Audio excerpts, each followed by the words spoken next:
রাম মন্দির দর্শনের জন্য বুধবার সকালে ১৩৩০ জন যাত্রী নিয়ে ধর্মনগর রেল স্টেশন থেকে অযোধ্যার উদ্দেশ্যে যাত্রা করল একটি বিশেষ ট্রেন।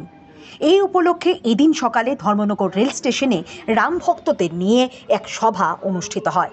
সভায় উপস্থিত ছিলেন বিজেপি প্রদেশ সভাপতি রাজীব ভট্টাচার্য, রাজ্য বিধানসভার অধ্যক্ষ বিশ্ববন্ধু সেন, বিধায়ক যাদবলাল দেবনাথ, ধর্মনগর পুর পরিষদের চেয়ারপারসন প্রদ্যুৎ দে সরকার, রাম মন্দির দর্শন অভিযানের রাজ্য ইনচার্জ এম.কে. নাথ, রেল দপ্তরের ডিআরএম পি.আর. কুমার প্রমুখ।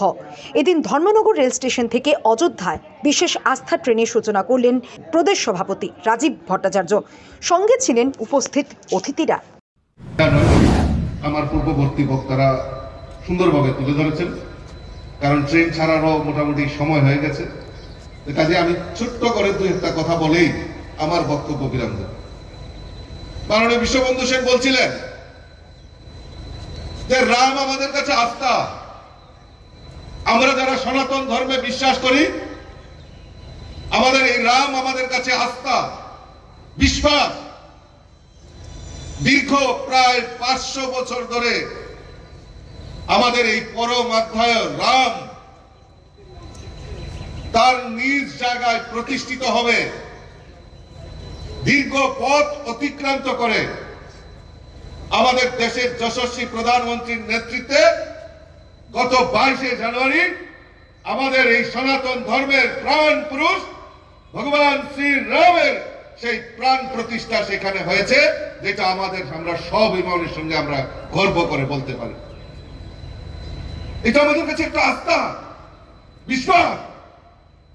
সে বিশ্বাস আর আস্থা আমাদের দেশের প্রধানমন্ত্রী সেটা করে দেখিয়েছে। উনি আহ্বান করেছেন যে সমস্ত ভারতবর্ষের বিভিন্ন প্রান্ত থেকে আমাদের এই পরম অধ্যায় রামলালাকে দর্শন করার জন্য রাম ভক্তরা যারা যাবেন তাদের জন্য বিশেষ ট্রেনের ব্যবস্থা করা হয়েছে। আমি ধন্যবাদ জানাই রেলওয়ে ডিপার্টমেন্টের ডিআরএম সাহেব এখানে রয়েছেন। সম্পূর্ণ সহযোগিতার মাধ্যমে আমাদের এই বিশেষ ট্রেনকে তার ব্যবস্থা করা হয়েছে। আপনারা জানেন ১৭ এবং ১৮তে আমরা দিল্লিতে ছিলাম,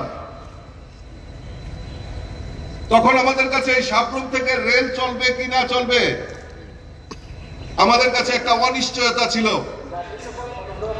কিন্তু আমরা যখন মিটিং এ ছিলাম, আমাদের মাননীয় মন্ত্রী অশ্বিনী বৈষ্ণবজি আমার সঙ্গে বসা ছিল। আমি কথা বললাম যে সাবরুম থেকে আমাদের একটা রেল আমাদের অন্তত পক্ষে দিতে হবে। আপনি বিশ্বাস করবেন না, সঙ্গে সঙ্গে উনি সেই ব্যবস্থা আমাদেরকে করে দিয়েছেন। এটা আমাদের পরম সৌভাগ্য।